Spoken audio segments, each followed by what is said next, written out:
de um culto de adoração ao Senhor. É um privilégio podermos adorar o nosso Deus, Deus soberano, com tudo que temos, com tudo que somos.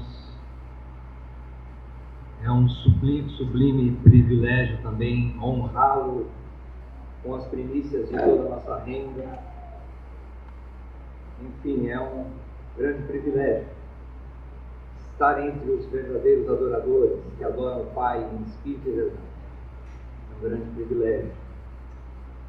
A gente se alegra de poder estar aqui com os amados na comunhão dos santos, participando na mesa do Senhor, mesa dos remidos. Irmãos, nós concluímos nesta manhã o Salmo de número 9. Nós fizemos uma pausa no Salmo de número 9, fizemos uma parte semana passada. À noite, na semana passada, nós fizemos o Salmo de número 10. Hoje de manhã nós concluímos o Salmo de número 9, voltamos à segunda parte. E agora nós vamos pular o 10, lógico. Já falamos sobre o Salmo de número 10, vamos para o Salmo de número 11. Vamos estudar o Salmo de número 11. Vamos ver, são 7 versículos.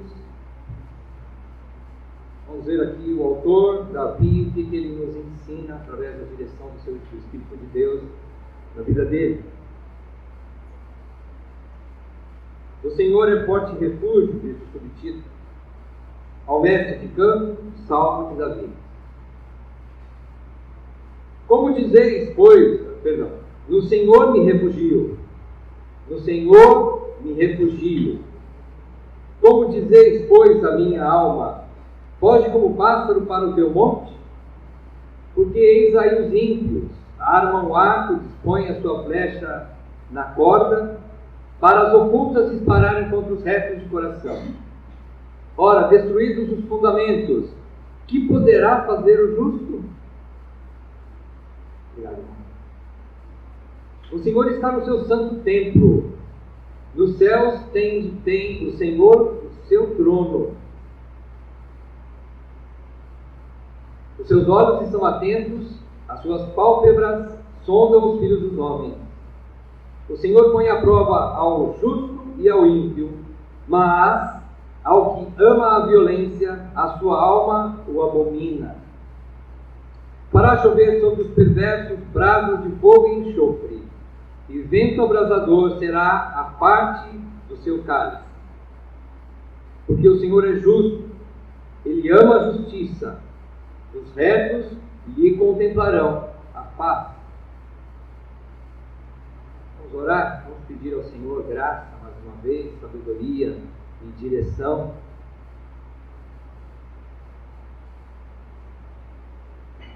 Para compreendermos o que Deus quer nos ensinar nessa noite.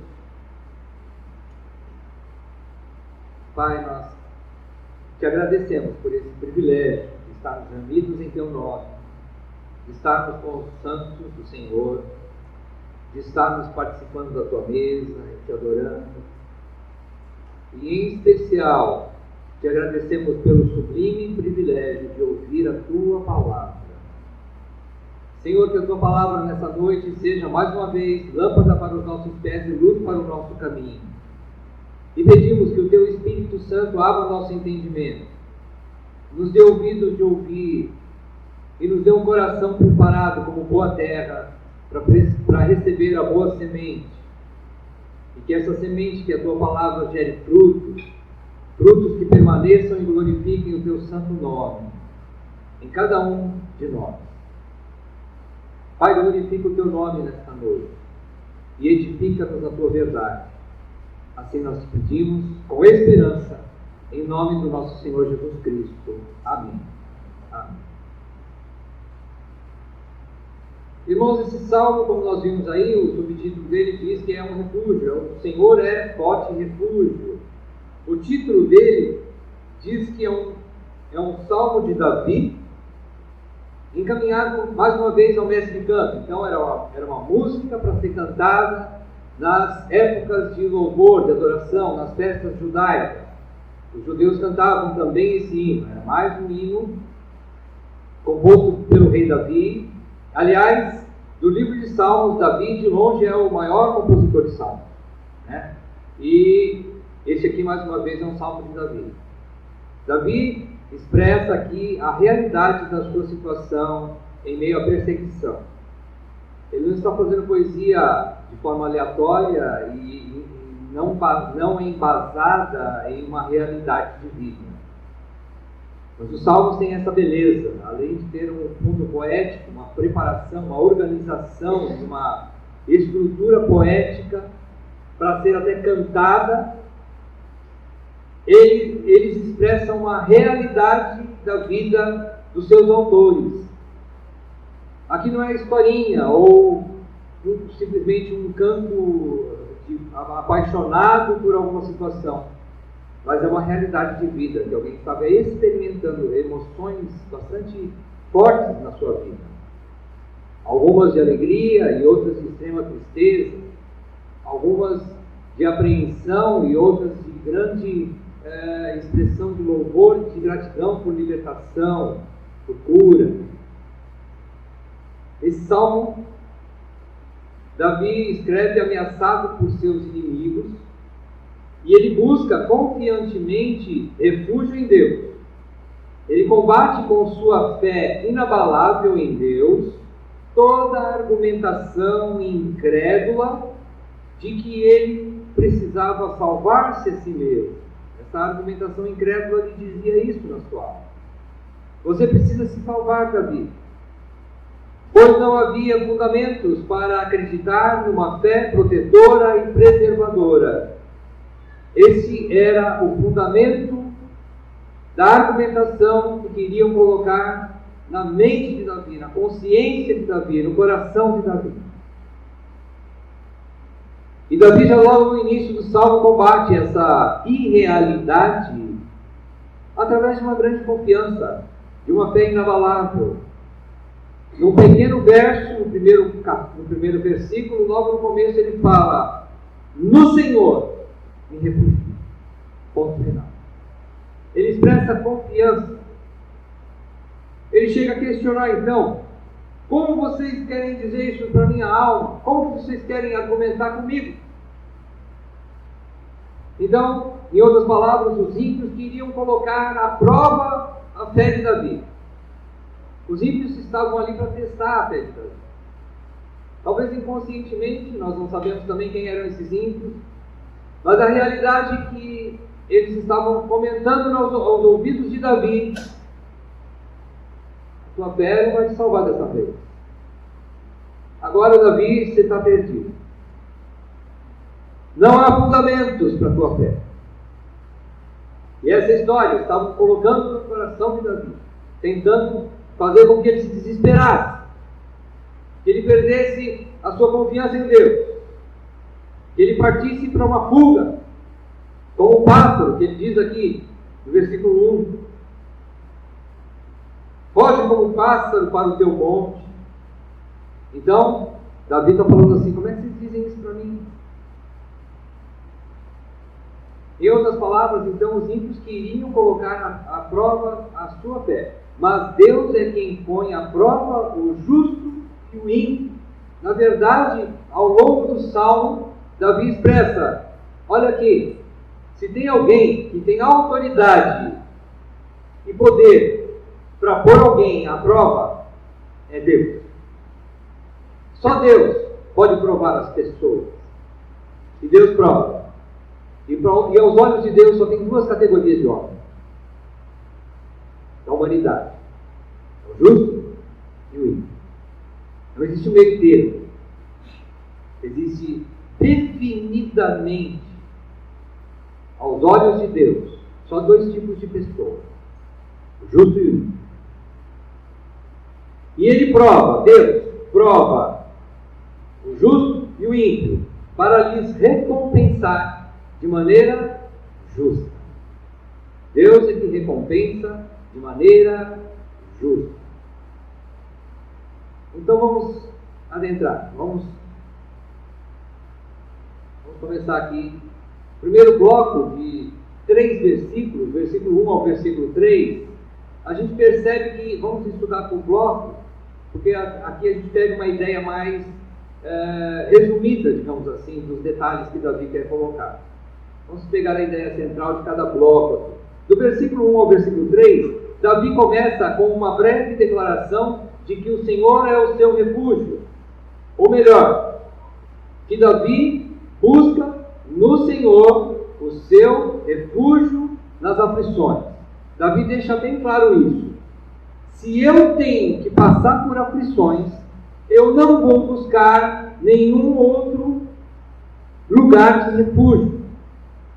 Davi, já na sua experiência de crente, na sua experiência de conhecimento de Deus, ele já declara: é Deus o meu refúgio. Eu não preciso de nenhum outro tipo de remédio. Não preciso dessas sugestões suas de fugir para o monte, de escapar. É bem verdade que quando você estuda a história do rei Davi no início da sua carreira, ele sofreu muito com a perseguição do rei Saul. E ele se escondia nas penhas, ele se escondia entre o povo, nas casas de alguns amigos, no meio do mato. Davi se escondeu, verdade, como um pássaro fugindo. Mas em nenhuma dessas situações ele deixou de ter Deus como refúgio. Ele não ficava esperando o inimigo vir sobre ele com um grande exército para destruí-lo. Inteligência, sabedoria. Mas em todos esses momentos, sempre Deus lhe foi o seu refúgio maior. Sempre. Então ele declara isso.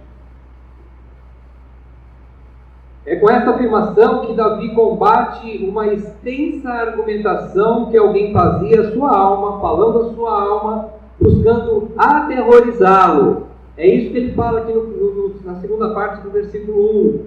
Ele diz assim: como dizeis, pois, a minha alma? Como vocês estão falando para a minha alma? Hoje não passa para o teu monte. E no versículo 2, e eles continuam a argumentação pesada contra Davi. Versículo 2, eles já mostram até detalhes das armas dos inimigos de Davi. De forma pesada, essas pessoas começam a colocar na cabeça de Davi o seguinte: olha só, Davi, é bom você fugir como um passarinho para o monte, porque os ímpios já armaram o arco. Eles já têm as flechas prontas na sua corda. E as ocultas eles vão disparar contra os retos de coração. Então alguém já estava falando, já estava jogando isso na cabeça dele. E ele fala assim: mas como que vocês estão falando isso? Essas palavras estavam querendo destruir os fundamentos da fé de Davi. Irmãos, isso é muito frequente na vida do crente, nós observarmos que nós somos atacados dessa mesma forma. Obviamente não com denúncias de pessoas que estão querendo nos matar e dizer assim: olha, tem alguém que vai pegar um 38 e vai lá na tua casa com um revólver e vai te matar. Não é literalmente nesse sentido. Mas de alguma forma existe uma colocação no sistema. Quando nós falamos sistema, nós falamos do mundo ímpio, que coloca algumas informações, ou está sendo lançadas informações para dentro da nossa consciência, para dentro da nossa mente, dizendo assim: essa fé que você tem em Deus, ela não tem fundamento, ela não tem base, e você não vai aguentar. É melhor você fugir, é melhor você negar o seu Senhor e correr para um outro refúgio, porque esse teu Deus, dessa vez, não vai te salvar. É mais ou menos isso que Davi estava sofrendo. Mas ele combate. Ele fala: como vocês falam isso para mim? Como vocês estão dizendo isso para minha alma? Então com essa afirmação, Deus é o meu refúgio, ou o Senhor me refugio, ele está combatendo esses dardos inflamados que querem roubar, ou pelo menos enfraquecer sua fé no Senhor. Essa argumentação tem por base, essa argumentação ímpia que querem colocar na cabeça de Davi, tem por base, como você verifica aí no fim, ou melhor, no versículo 2, você pode notar que existe essa argumentação de que era a base de uma traição. Porque ele fala que as ocultas, eles vão disparar contra você, Davi. As ocultas aqui significa de uma forma traiçoeira, de uma forma como uma emboscada. É como se alguém estivesse preparando uma armadilha para Davi. Por isso que eles mencionam: foge como um pássaro, escapa desse assalpão ou alçapão. Escapa dessa armadilha, porque você vai caindo ali. Traiçoeiramente. E a violência era grande, era uma violência injusta, porque ele fala, alguém que está falando aqui para ele, chega a dizer no fim do versículo 2, que essas setas ou flechas seriam disparadas contra os retos de coração. Então quer dizer assim, para esses ímpios, não importa se você é justo, o que importa é que eles querem acabar com a tua vida. Eles não estão aqui para julgar, não. O negócio deles é exterminar o justo, exterminar o reto.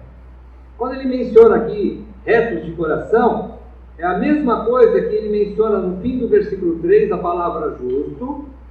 No início do versículo 5 também a palavra justo, que o Senhor põe à prova o justo, a mesma coisa. Reto de coração e justo, para Davi aqui tem o mesmo significado, é o mesmo tipo de, é a mesma qualidade de pessoa, é o justo.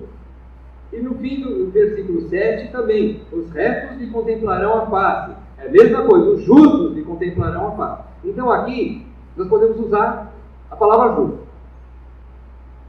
E eles, além de usarem de traição, de violência injusta, eles tinham um ódio desmedido. Eles tinham um ódio tão grande que eles estavam preparando todo o seu arsenal contra os retos. Quando ele fala que eles estavam preparando o arco e a flecha aqui, eles estão dando detalhes da perversidade, do ódio do coração do ímpio contra o justo. É isso que eles estão declarando aqui. Eles estão tentando inculcar na cabeça de Davi o medo, o pavor, a instabilidade para a sua fé. É isso que eles querem fazer, buscando aterrorizar. No versículo 3, Davi termina esse bloco com a pergunta final com que procuravam aterrorizá-lo, ou aterrorizar a sua alma, com a estrutura de toda essa argumentação. Agora, as pessoas que estavam argumentando ali com Davi, tentando abalar a sua fé, eles chegam ao ponto final da sua argumentação. Eles lançam, talvez, o dardo mais terrível, porque eles dizem assim, no versículo 3, ora, destruídos os fundamentos, que poderá fazer o justo? O que o justo vai fazer se os seus fundamentos ruíram? Não há alicerce para sua confiança, Davi. Os fundamentos estão rachados, abalados. Os fundamentos não vão lhe dar apoio. Não tem mais jeito. Então era essa a argumentação final. Eles fazem uma pergunta: ora, destruídos os fundamentos, que poderá fazer o justo? Então vejam só, irmãos, eles estavam lançando isso para mexer com o coração de Davi, para mexer com a fé de Davi, com a confiança que Davi tinha no seu refúgio. Então, vamos avançar mais, versículos 4 e 5. Aqui nós encontramos a ideia central do Salmo. Irmãos, aqui a gente se detém um pouquinho mais, nesses dois versículos 4 e 5, eu vou ler de novo, porque aqui está, digamos assim, a essência do Salmo. A ideia forte desse Salmo. Diz assim: o Senhor está no seu santo templo. Nos céus tem o Senhor o seu trono. Os seus olhos estão atentos, as suas pálpebras sondam os filhos dos homens. O Senhor põe à prova ao justo e ao ímpio, mas ao que ama a violência, a sua alma o abomina. Aqui está a teologia de Davi. Aqui está a base de Davi. Aqui está o fundamento da fé de Davi. Enquanto as pessoas achavam que Davi estava apoiado no seu grande exército, quem sabe, talvez, em muitas outras coisas, Davi está falando assim: o meu fundamento é outro, meu amigo. Meu fundamento não está em coisas e nem em pessoas. O meu fundamento está em um Deus que está no templo e está no trono. Ele é Deus e Ele é Rei. Ele criou todas as coisas. Ele sustenta todas as coisas. E Ele governa todas as coisas. É nele que eu me refugio. E Ele é o fundamento da minha fé. Ele é o meu fundamento. Eu estou apoiado. Então a ideia central do Salmo: os fundamentos de Davi são inabaláveis. Então Davi volta o seu foco agora para o Senhor. Ele começa a olhar para o alto. O Senhor. Deus é o fundamento sólido e inabalável de sua fé, esperança e consolo da alma. Em outras palavras, o que dá estabilidade à vida de Davi é a convicção de que Deus está no seu santo templo. Que isso quer dizer? Isso fala de sua divindade insondável e inabalável. Deus é Deus. É isso que Davi traz aqui, em primeiro lugar. Ele está no seu santo templo. E que Deus está no seu trono celestial. Aqui ainda no versículo 4. Nos céus tem o Senhor o seu trono. Então Deus está no seu trono celestial. O que quer dizer? Que Ele governa de cima, soberana e absolutamente, a todos e a tudo que existe. Essa é a base. Esse é o fundamento de Davi. Então, meus amados, o consolo de Davi não está posto em fundamentos que os homens veem, como armas, cavalos, carros, exércitos, fortalezas humanas, fugas a lugares inalcançáveis para os homens, riquezas, poder ou sabedoria humana, mas única e exclusivamente no seu Deus, que criou todas as coisas, que sustenta todas as coisas e que governa sobre todas as coisas. É aqui que está o fundamento de Davi. Irmãos, essas palavras nos trazem de volta ao Evangelho.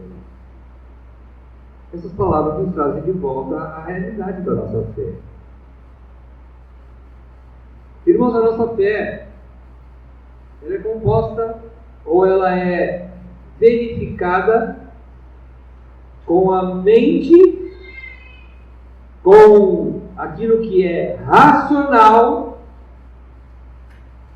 baseado naquilo que é transcendental.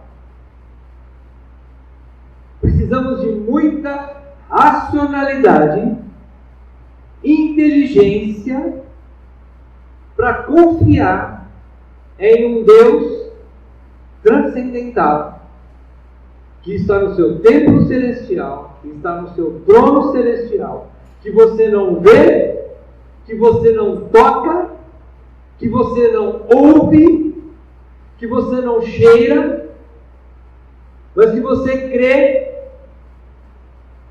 que Ele é mais real do que a pessoa que está do teu lado agora. Essa é a fé cristã em um Deus que, apesar de ser transcendente, Ele é um Deus que nós confiamos plenamente. E Ele é uma base sólida para a nossa fé. Nós precisamos resgatar isso, meus amados. Essa confiança em Deus. Nossa fé não pode estar depositada em pessoas. Como Davi fala, né? Ele mesmo fala, acabei citando algumas partes aqui do Salmo 20, versículo 7. Davi mesmo compôs esse Salmo 20, versículo 7, ele diz assim: alguns confiam em carros, outros em cavalos. Nós, porém, nos gloriaremos em o nome do Senhor, nosso Deus. Então aqui está mostrando que a fé dele está posta em Deus. A teologia de Davi insiste em enxergar Deus como soberano, apesar do caos de toda a civilização corrompida pelo pecado ao seu redor. A teologia de Davi não está posta naquilo que ele vê, naquilo que ele toca, mas está posta naquilo que ele crê. Essa é a estrutura de uma fé inabalável. Capítulo 11 de Hebreus, nós vemos isso. Nos primeiros versículos ele fala o que é a fé. Ela não está posta em coisas que se veem, mas as que se não veem. Então a teologia de Davi insiste em enxergar Deus como soberano, apesar do caos de toda a civilização corrompida pelo pecado ao seu redor. Deus não somente mora nos céus, mas de lá ele reina, observa e julga a todos os filhos dos homens. Irmãos, essa é a nossa esperança. Deus julga, Deus observa e Deus governa, Deus reina. Versículo 5 diz Davi: o Senhor põe à prova ao justo e ao ímpio. Então Deus não fica só observando passivamente, irmãos. Ele não está só observando. Suas pálpebras nem se mexem, tanto que ele observa. Davi está colocando aqui algumas formas humanas na pessoa de Deus, né? Para que a gente possa compreender. Então, Deus não fica só observando passivamente, não. Ele também age, primeiramente, provando os homens. Primeiramente, Deus prova. Ele precisa de prova para saber quem é justo e quem é ímpio? Não. Ele prova para mostrar para os viventes quem é quem. Ele abre os nossos olhos, mostrando quem é quem. Então, primeiramente, provando os homens. Como é que Deus age? Primeiramente, provando os homens. Em segundo lugar, produzindo em si mesmo sentimentos santos para aplicar de maneira justa, nos homens, os seus sentimentos. Será que Deus eterno já não tinha sentimentos corretos? Ele já sabia quem é justo e quem é ímpio? Ele criou o justo e o ímpio, o justo para a glória eterna e o ímpio para a perdição eterna. Deus criou cada um. A Bíblia garante que Ele criou tanto o bom como o mal. Aqui é a expressão de Davi, para que nós possamos compreender. Ele prova para mostrar para nós quem é quem, para depois ele mostrar. Agora eu vou mostrar para vocês o que eu vou fazer com cada um desses casos. Ele diz que aqueles que amam a violência, a alma de Deus abomina. Ele quer dizer que ele abomina. E ele não vai ficar sentadinho só olhando e abominando e chorando. Talvez. Chega. Deus age. Embora nossos olhos não vejam ainda. Embora nós não tenhamos ainda essa percepção da justiça plena e absoluta de Deus em ação nos nossos dias. Mas nós, um dia, a veremos. No fim do livro de Apocalipse, Jesus Cristo instrui e diz assim: continue o justo na sua justiça. Continue o injusto fazendo injustiça. E ele então vai mostrar quem é quem. No fim do livro de Malaquias ele também fala ele vai mostrar entre o ímpio, ele faz diferença entre o ímpio e o justo. E ele vai galardoar cada um segundo a sua situação. Ele vai fazer justiça. Então ele age de maneira justa, ou vai agir de maneira justa. E no versículo 6, por fim, Deus fará justiça, executando o ímpio pelo fogo eterno, brasas de fogo e enxofre e vento abrasador, é o que ele promete para os perversos. Versículo 6, fará chover sobre os perversos, brasas de fogo e enxofre e vento abrasador será parte do seu cálice. Como nós estudamos essa manhã, o final do capítulo do Salmo de número 9, você se lembra no versículo 17, que Davi mostra que os perversos serão lançados no inferno. E todas as nações que se esquecem de Deus, sim, vão ser lançados no inferno. Essas são as palavras aqui que retratam sobre o inferno. É uma chuva de brasas, de fogo e enxofre, e um vento quentíssimo, abrasador, como um bafo que consome. E aqui é a execução daquilo que Deus tem para o ímpio. É interessante que ele termina o versículo 6 dizendo sobre o cálice. Em algumas passagens da Bíblia a gente nota isso. O próprio Senhor diz, Senhor, falando ao Pai, no Getsemane, quando ele estava ali na sua aflição, poucos momentos, horas antes da sua crucificação, e Jesus ali ora 3 vezes e pede ao Pai, Senhor, Pai, se for possível, passa de mim esse cálice, porém, que não seja como eu quero, mas como tu queres. O próprio rei Davi, quando escreve o Salmo 23, ele diz que o seu cálice transborda de alegria, de honra, de prazer, por ter Deus como seu pastor. Então o cálice aqui, irmãos, relata alguma coisa que a pessoa mesmo toma por si mesma, seja em fel de amargura ou em um excepcional vinho para comemorar uma hora muito excelente. Ele toma um cálice, ele pega aquele cálice, e aqui é isso que Davi quer dizer. Ele quer dizer assim, ele vai tomar o cálice, final do versículo 6, vento abrasador será parte do seu cálice. A gente entende aqui que dá a ideia de uma comemoração ou um brinde por uma suposta vitória ou sucesso, que se transformará ao final em veneno que exterminará o perverso.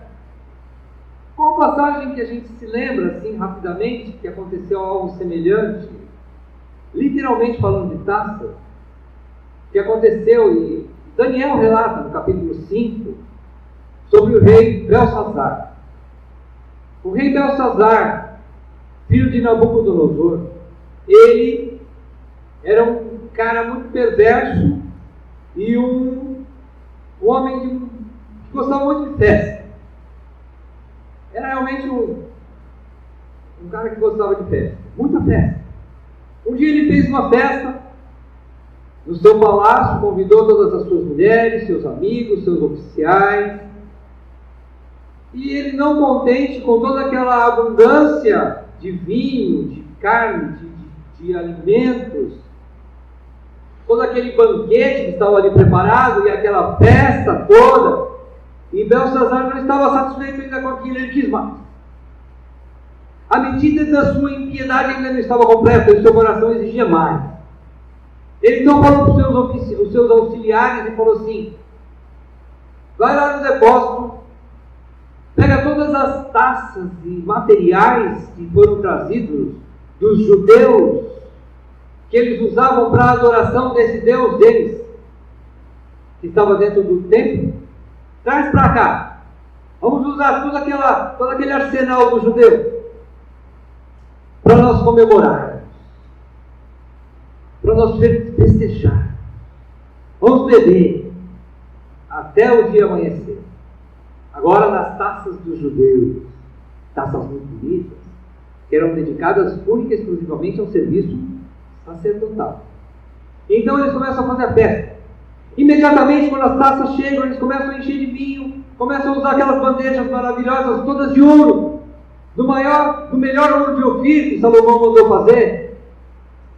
Eles começam a usar todas aquelas taças, e eis que aparece de uma maneira sobrenatural uma mão numa das paredes daquele local de festas, daquele salão de festas, de uma mão escrevendo na parede algumas palavras em um idioma estranho. Os caldeus não sabiam interpretar, eles chamaram muitos sábios ali, ninguém sabia interpretar. Era um idioma que ninguém conhecia. Não era babilônico, não era judeu, não era hebraico, não era caldeu, não era um idioma daquela época, era um idioma estranho. E então a mãe de Belsazar fala assim: seu pai teve um dos seus oficiais, que veio dos judeus, chamado Daniel, e ele está aí a seu serviço, e ele já interpretou o sonho do teu pai, e ele tem o espírito dos deuses celestiais, dos deuses santos. Chama quem sabe, meu filho, esse homem possa interpretar essas palavras. Então o rei chamou, e Daniel interpreta as palavras. Com muito respeito, Daniel coloca ali e fala assim, quando o rei fala para ele: olha, eu vou te dar tudo que você quer, vou te dar um monte de presente. Daniel fala assim: fica com os seus presentes. Quando ele olhou para aquela passagem, para aquelas letras, ele olhou aquilo, seu coração doeu. E ele falou assim: eu não quero nem túnica, nem presente, nem dinheiro, mas eu vou interpretar para o Senhor, ó rei. E ele diz assim: as palavras, ó rei, que são escritas aí a teu respeito. Da mesma forma que teu pai não respeitou o Deus do céu, e ele virou um animal, e ele, no seu orgulho, foi lançado no mar, como se fosse um boi.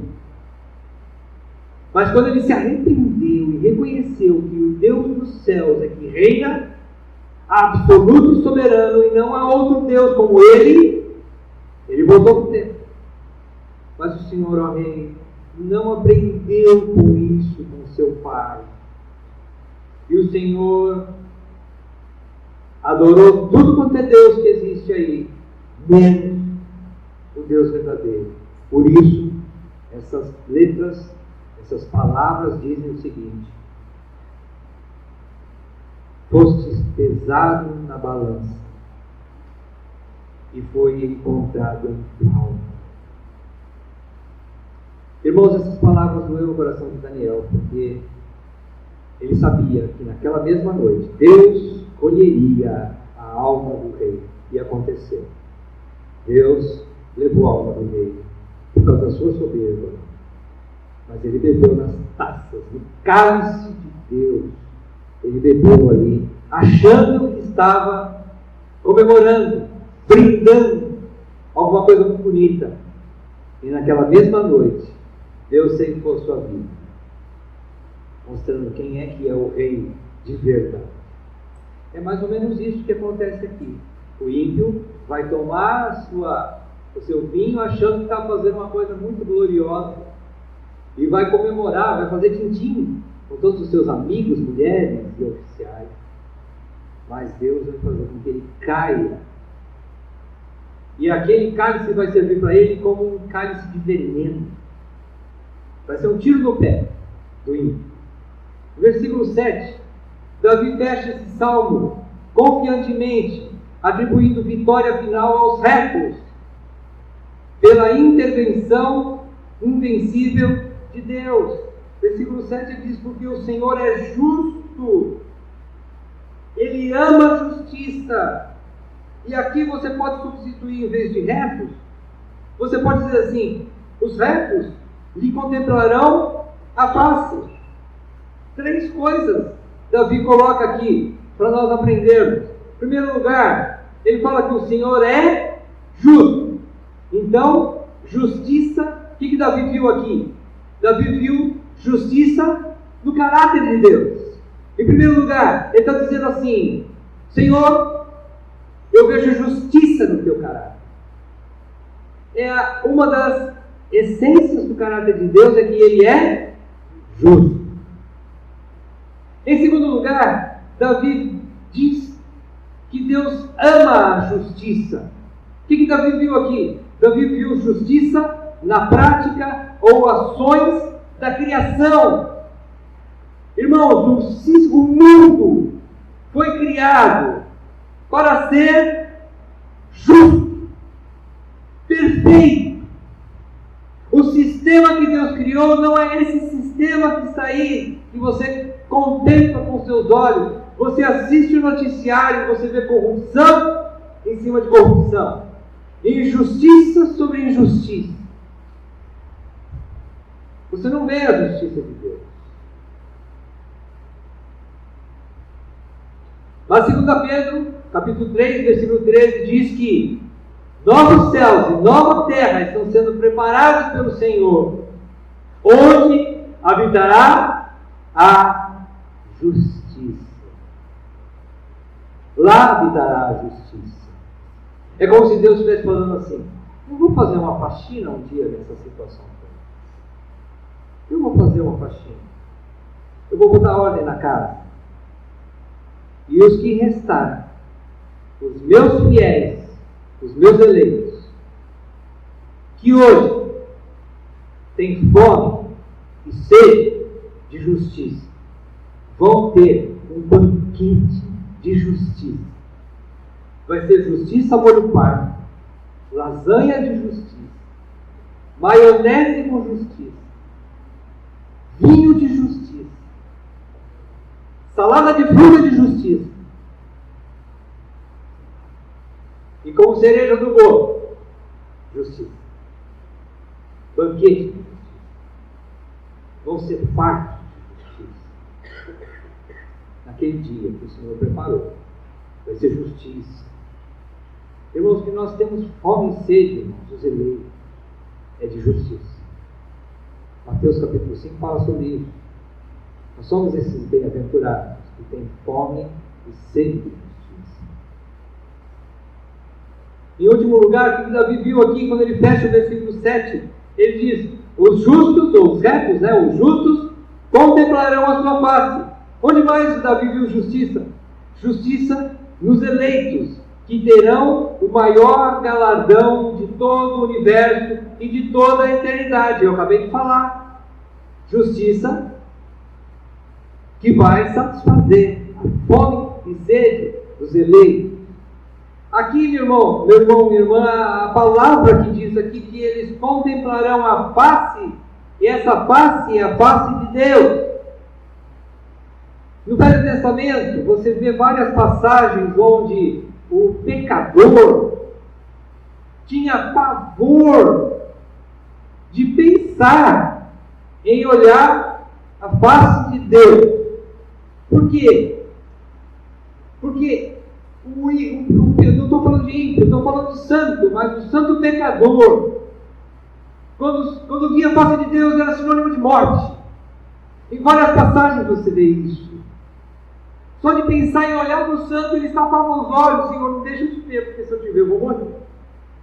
Não há quem fique vivo se olhar para a santidade de Deus. Ninguém aguenta. É sinônimo de morte. Mas aqui, os remidos do Senhor, contemplar para a face do Senhor para sempre, vai ser tudo o que eles esperam, tudo o que eles vão fazer por toda a eternidade. Não vai ter nenhuma obra para nós fazermos lá na glória mais sublime, prazerosa e gloriosa do que contemplar a face de Deus em Cristo o tempo todo. Quem pode equacionar isso, meu irmão? Quem pode explicar isso? Ninguém explica isso. É grande demais. Mas vai ser o nosso sublime galardão. É o que Deus preparou para todos os seus eleitos. Então, irmãos, esse é o galardão dos eleitos, é o supremo, final, propósito de sua existência e sua coroa para todos sempre. Vamos fazer algumas conclusões aqui do Salmo. Como é que a gente conclui o Salmo? De número 11. Em primeiro lugar, nós, crentes, não estamos isentos de recebermos ataques violentos e astutos contra os fundamentos da nossa fé. Não, nós não estamos isentos. Todo tempo, irmão, você está correndo esse risco. Nós estamos correndo esse risco. Por isso, precisamos buscar aumentar ou fortalecer a nossa fé pelos meios que Deus nos concedeu e que você conhece muito bem. Quais são os meios de graça que Deus nos deu para que nós tenhamos uma fé robusta? Em primeiro lugar, estudando a Santa Palavra de Deus. Não há alimento para a tua fé, para o Espírito novo que habita em você, a não ser a Palavra de Deus. Ele é o alimento que fortalece a tua fé. Em segundo lugar, uma vida de oração, uma vida de súplica, de humildade, de dependência de Deus. Em terceiro lugar, um vínculo oficial, concreto, em uma igreja local. Porque o alvo de Deus é a sua igreja. Nenhum crente tem uma fé robusta, sozinho, isolado, separado do corpo de Cristo. Nenhum. Em quarto lugar, uma vida de arrependimento sincero, genuíno e rápido. Quando convencido de pecado pelo Espírito Santo, arrependimento urgente. Porque uma vida de pecado enfraquece a tua fé, mina a tua fé e o teu relacionamento com Deus Santo. Esses são alguns dos meios de fé, os mais importantes, digamos assim. Se você quiser mais, depois o presbítero te ensina. Consulte o teu presbítero. Eles têm a obrigação de ensinar você os caminhos da fé. Como que nós vamos ter uma fé robusta, meu irmão? Ensina. Segundo lugar, temos que ter pleno descanso no caráter santo e justo de Deus, que não permitirá jamais a impunidade dos corruptos, injustos e ímpios. Creia nisso, meu irmão, minha irmã. Creia no caráter de Deus que é justo, que é santo e que não permitirá impunidade, ainda que parece tardio em julgar. Mas ele vai agir. Espere, você vai ver. Eu creio nisso. Em terceiro lugar, alguns portentos ou maravilhas de Deus podem ser observados ao longo da história humana, em diferentes graus. Por exemplo, uma catástrofe coletiva como um acidente aéreo, ou uma morte de um único ente querido. Estes atos de Deus conduzem a uma reflexão sobre a vida e sobre a morte, sobre o homem e sobre Deus, sobre os céus e sobre o inferno, sobre o fim do perverso e o fim do justo, e outras coisas. Como nós falamos nessa manhã, a morte é o único inimigo, o último inimigo a ser vencido, Paulo diz. Então, meus amados, isso traz reflexão.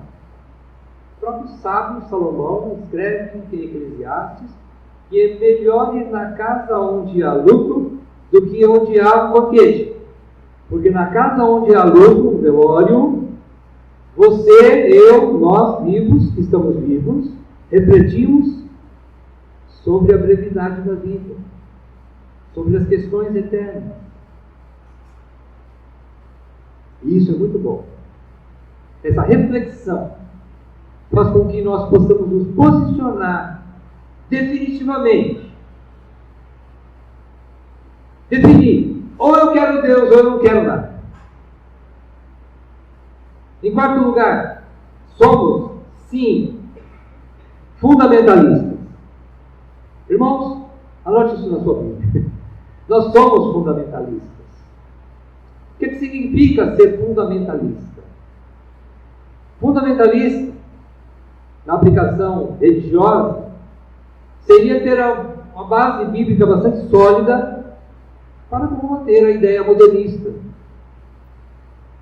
de uma pluralidade de referências para uma fé que pode caminhar para qualquer lado e que não tem só a Bíblia como fundamento único de regra de fé e prática.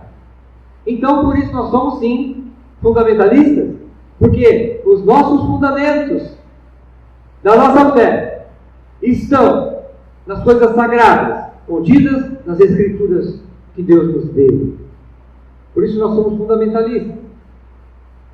Pois não só a nossa fé, mas a nossa vida está fundamentada nas revelações de Cristo e de sua obra salvadora pela palavra de Deus. Não pelo que se vê, mas pelo que se crê. Pois só a Escritura é a inerrante, suficiente e infalível palavra de Deus. Só a Escritura. Nós declaramos isso. Só a palavra de Deus é a nossa referência para a nossa vida de fé e prática. Em último lugar, nós concluímos que a maior aplicação das verdades desse salmo está na declaração de Jesus no Evangelho de Mateus, capítulo 16, versículos 18 e 19. Eu vou ler para vocês. Diz o seguinte, Mateus 16, 18 e 19. Também eu te digo, quem está dizendo aqui? Jesus. Também eu te digo, tu és Pedro, e sobre esta pedra edificarei a minha igreja, e as portas do inferno não prevalecerão contra ela. Dar-te-ei as chaves do reino dos céus.